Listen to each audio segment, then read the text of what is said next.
after party. Today's guest is truly a jack of all trades, and she's just getting started. From directing and producing to acting, writing, and even designing, she breathes storytelling, shaping narratives from every angle with creativity and intention.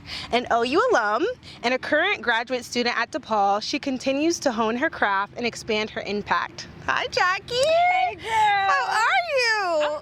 Hot. Girl, it's hot. It's hot. I'm great. Like, I feel good to be, kind of back home for the weekend. Yeah, I'm excited to have you here. We have this beautiful setting. To be here, honestly. Yeah, it's a vibe. Flowers. It's a vibe. This is very much a vibe. It's very your scene. It is my scene. I feel like I'm the earthy girl. Like, yes. Core. Yes, like personified. For sure, absolutely. So we always start with an icebreaker. So mine for you, because you're always on set, and you're around the crafty table, I want to know, if you had a rider, what would absolutely be on your rider?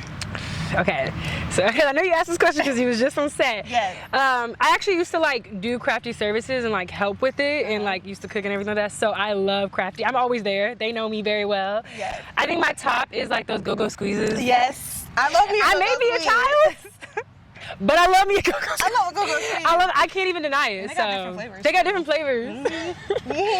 And then probably Not sponsored. At all. Some type of fruit. So I'm usually always getting those cuties. I will grab 6 cuties, and you'll be the pills will be. Damn. Wait, maybe I shouldn't say that.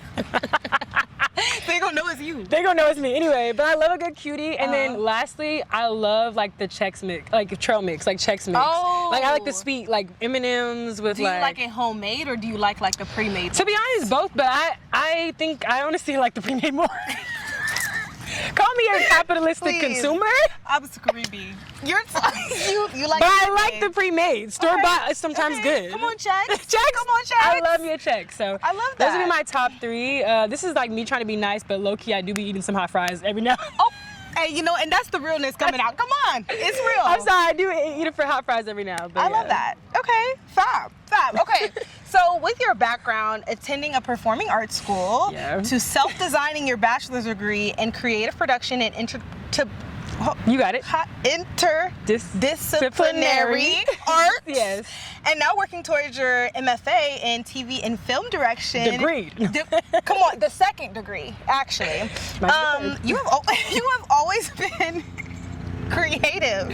Yeah. So talk to me about what sparked your interest in media. Yeah, no, growing up, as soon as my parents found out I could sing, I think that was what propelled me into loving storytelling. But I also grew up overseas. So when I was 5, I moved to Lagos, Nigeria, and because my mom works in oil and gas, and I think that also spurred my interest in storytelling because for me, culture, being culturally competent is important for me. And going over there, I realized there is so many beautiful cultures that we don't see in America.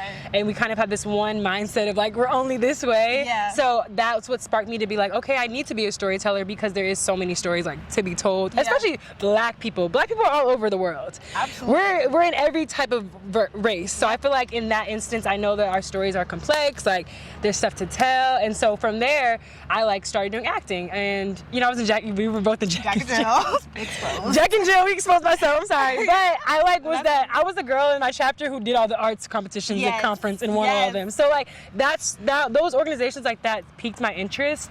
But when I went to Oklahoma, unfortunately, due to being at a PWI, being a Black girl, I'm the only Black person in my program. Really? Yeah, I was the only one. Literally in my classes, I was the only Black girl, only Black person, at all. Wow. And so it was definitely a culture shock coming from, going Houston, being diverse, and then also Lagos, Nigeria, obviously being very diverse. Coming from that, I think it just shook me to the core. Some people had never seen Black people. I literally met a person that was oh, you're my first Black person I met. They told me that. Yes. Oh. I went to a sundown town, not willingly, but I went through one and stuff. Yeah. And so experiencing that opened my eyes to the reality of the world that not everyone is around their people. Not everyone is around their people. There is segregate. We still are segregated in the U.S.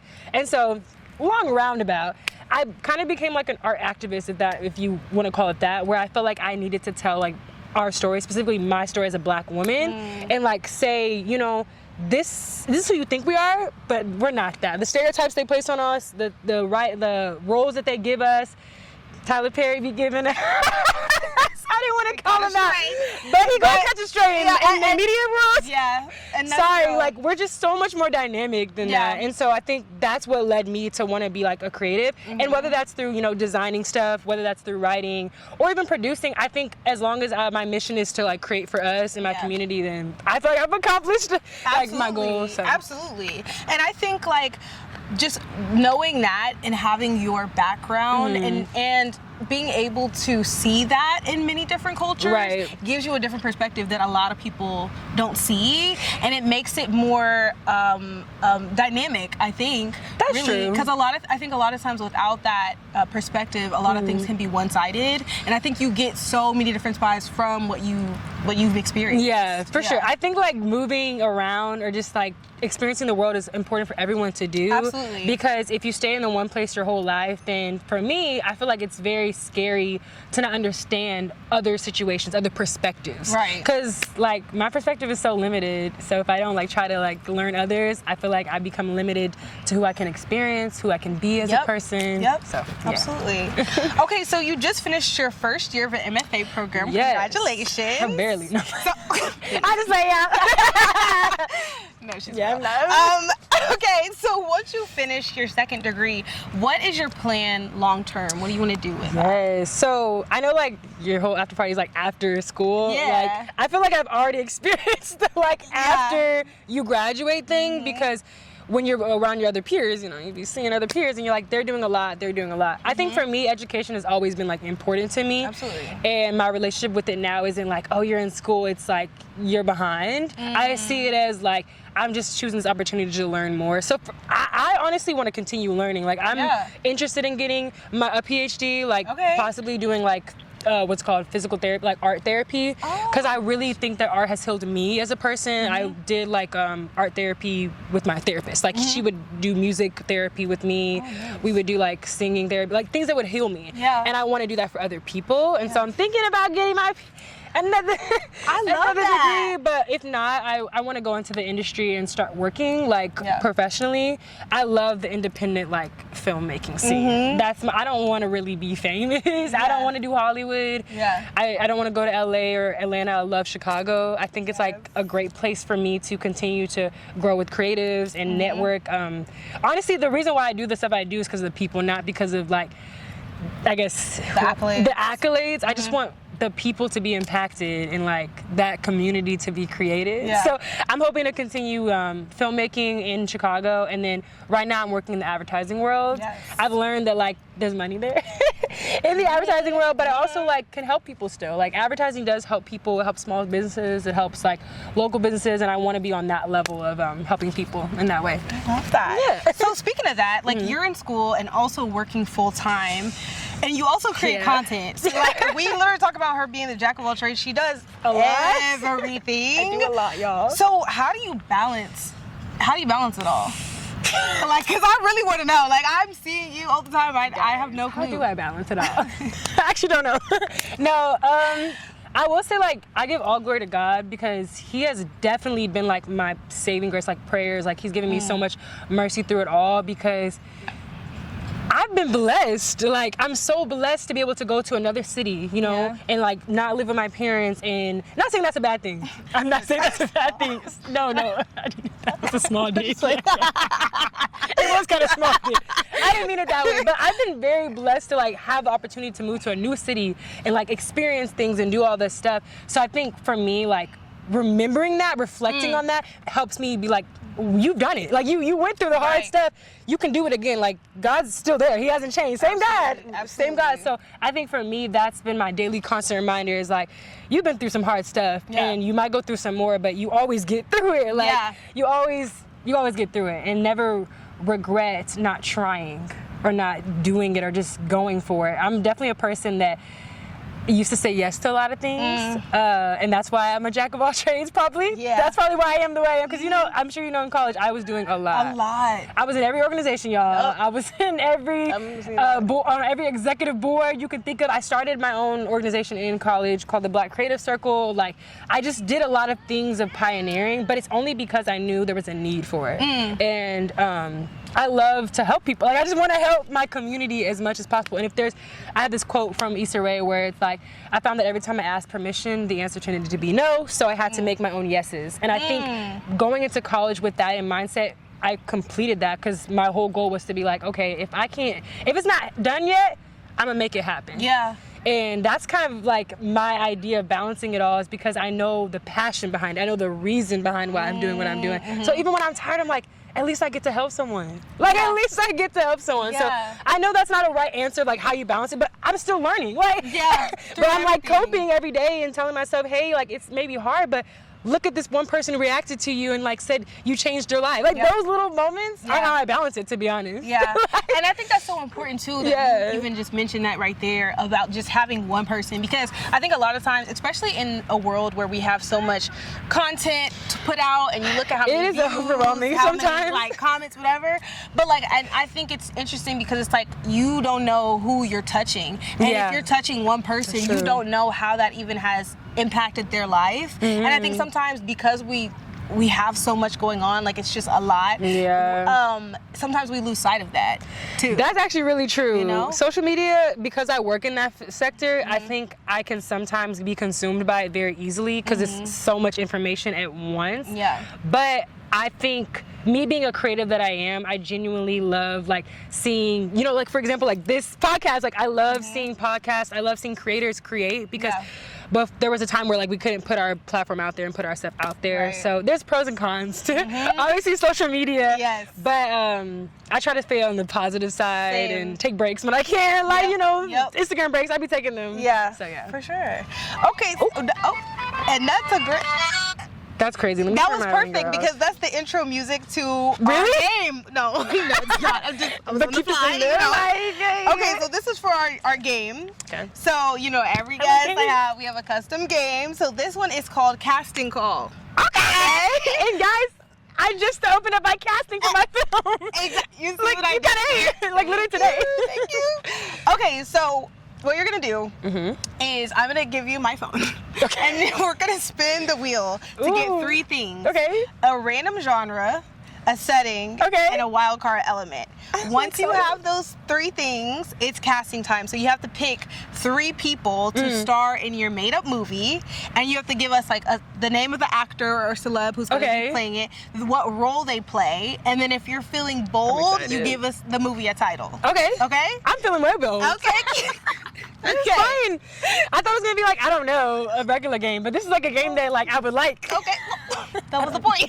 You know, our wheel unfortunately has decided not to show up to work today. So we'll be, you know, manually, I'm gonna give you just a little something to work on the fly. I'm gonna just honestly, that's so film, because we be working on the fly. There you go. Sometimes. Okay, so your genre for this one, I am gonna do action.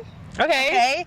Your setting is going to be a bakery. Ooh, this is good. And your wild card is everyone is werewolves. Oh, wait, the werewolves is kind of crazy. But I'm not gonna hold you. I've always grown up with like watching like Vampire Diaries, Supernatural, like those are my vibes. And honestly, the first film I made was like Supernatural vibes, so I love that. And plug the name of the film. The first film, Pure Blood, is my first ever film that I made. So watch it on YouTube. I know. I think I would have already Gabrielle Union. So like being Mary Jane is one of my favorite shows. I feel like she being a lead character in a show, she's very underrated.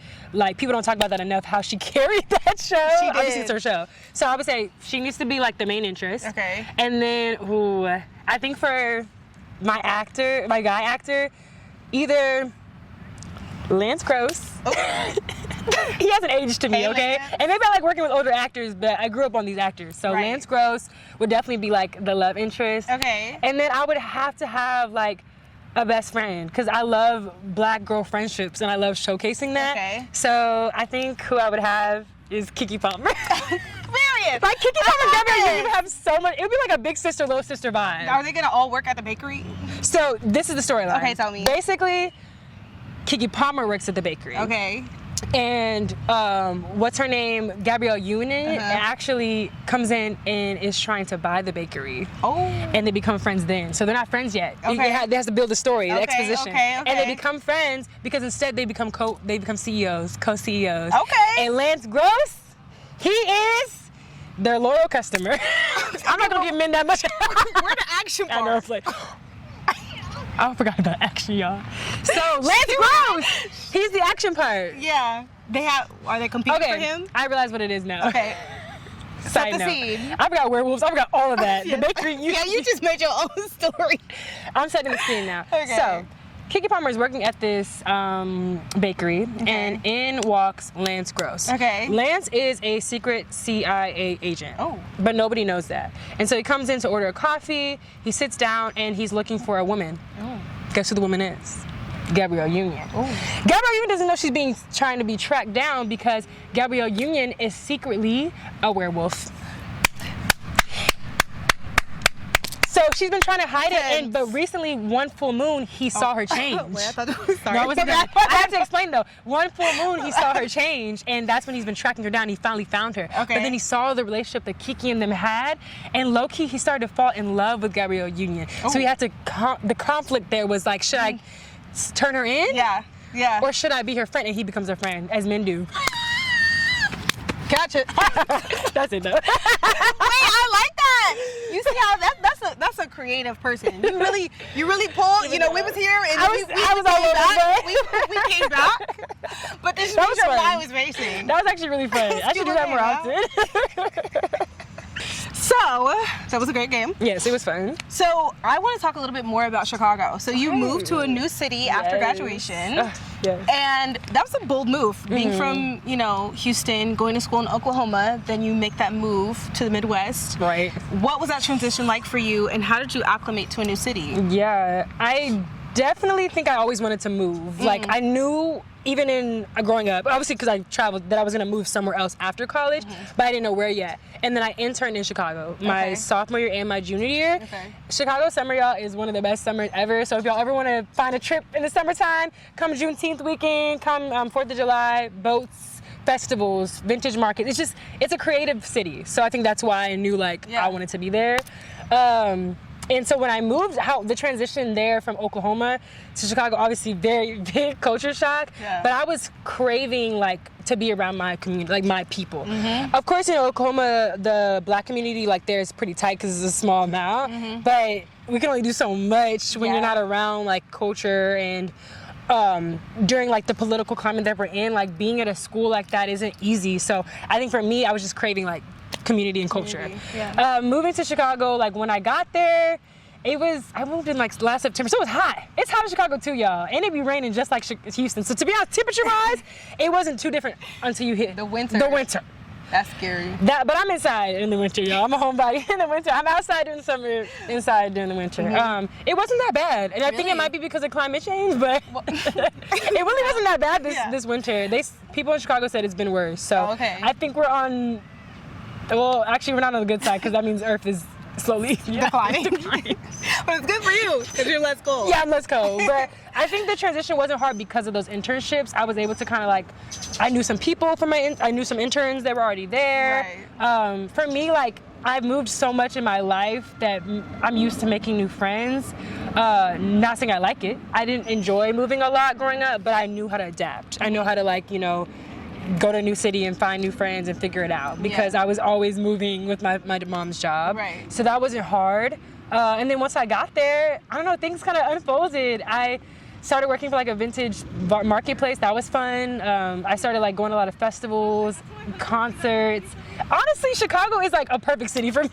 As people have been saying, they've been it's just a perfect city for me because there is so much opportunity, so much opportunity to network, and so for me, it was an easy transition. I didn't struggle a lot. So that's good to hear too, though, because I think a lot of times people post grad, that's a big thing holding them back. Right? Is they want to either stay in their college town or go back because it's just fear of the unknown. The staying in the college town is real. I was in a college town too, so a lot of people stayed. A lot of people stay, and I think it's because it's comfortable too. For sure. And that's also where you're by your built-in community. Exactly. You're not too far. Now I gotta plan a whole trip to see my friends. So it is there's cons to like being far away from like my LSs or like, you know, my other friends that I knew from college. And so trips like this, for example, like here, I get to see you again. I get to see my line sisters. So yeah, I love that.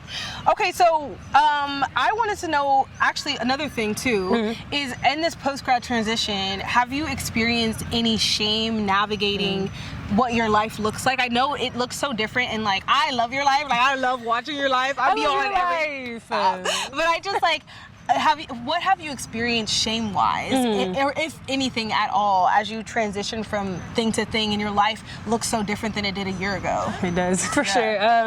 I think, I'm not gonna hold you, I've experienced a lot of shame. Like, it's a struggle because I'm in a creative career field. So like, it's not easy. Like, I didn't just go to college for what I went to and then get a job right away. Like, some people, they'll go to engineering and then it's like Exxon or like these Schlumberger, like, you know, big companies.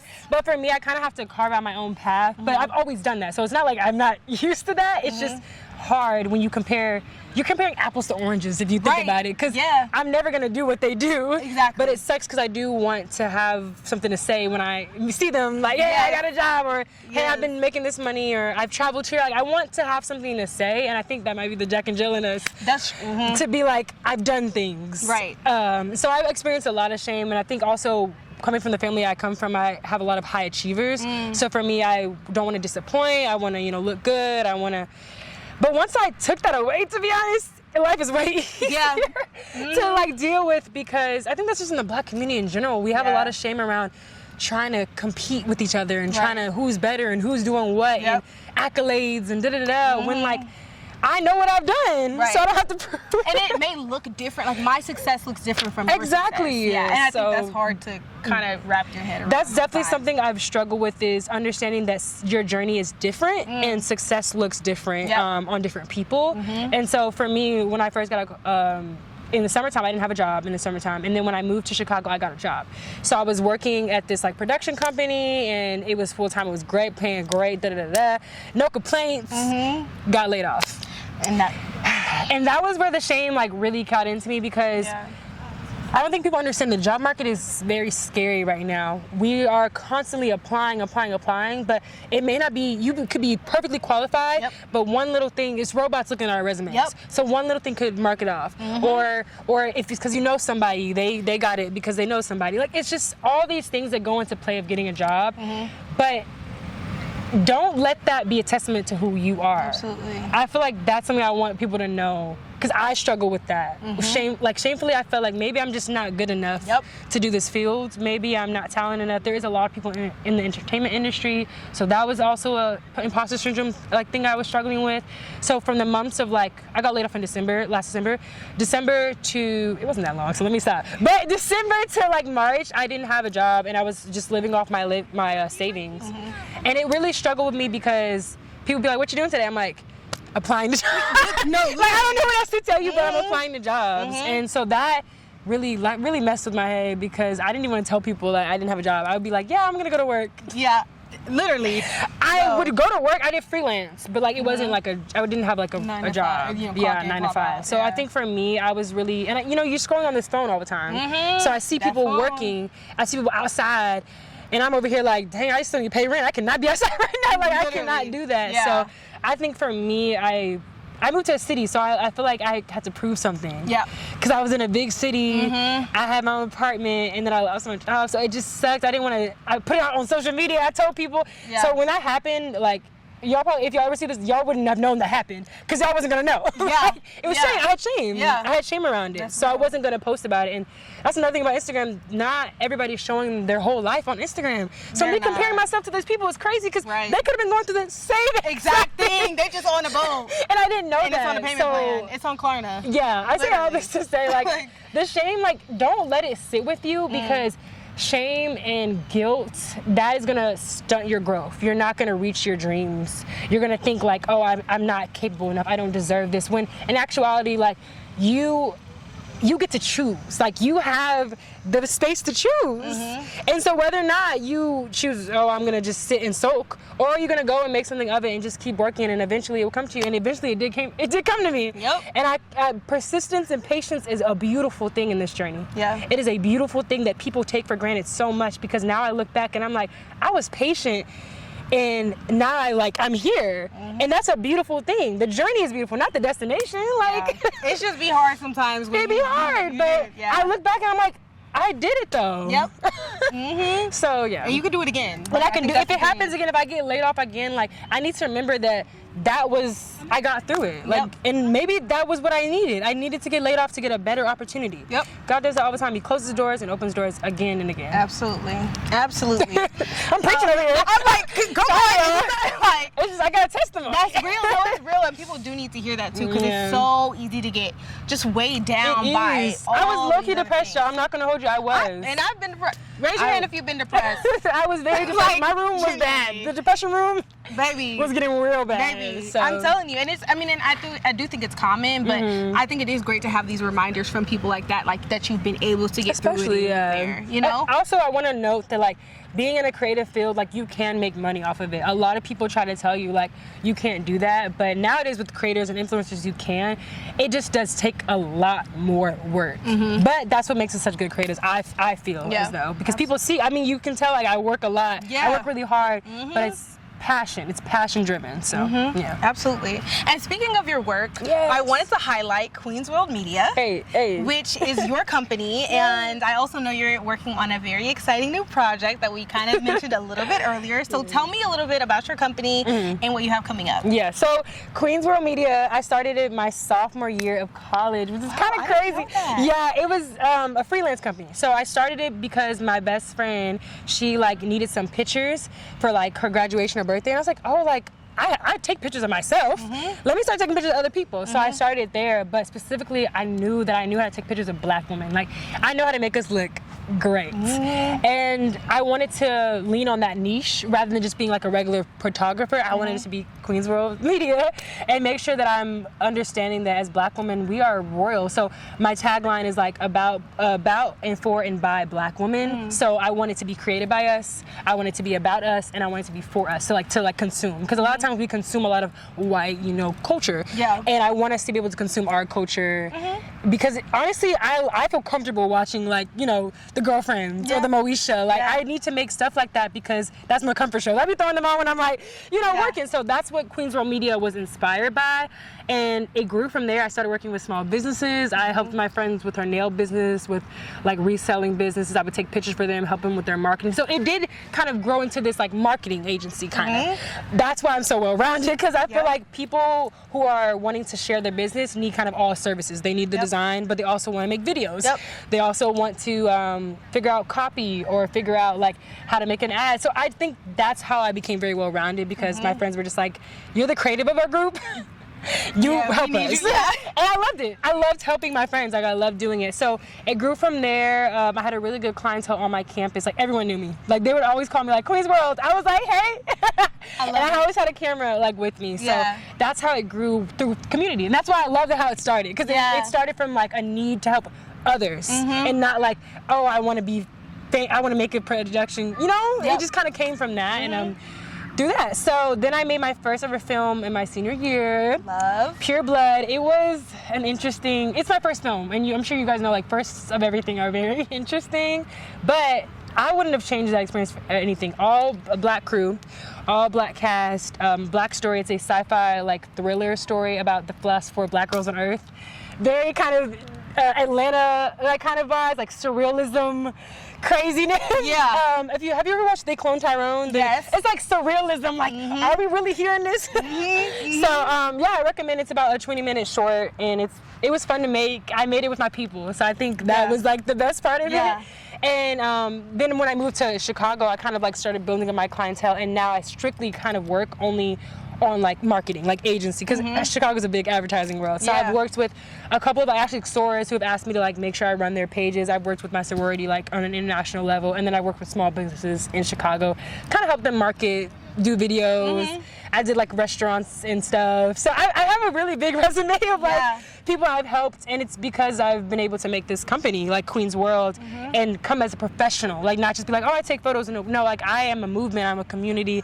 I make people look beautiful. That's kind of what I'd say is I make people look beautiful. Absolutely. So that's Queen's World. Yes. And then my newest film, Copycat. I'm so excited, y'all.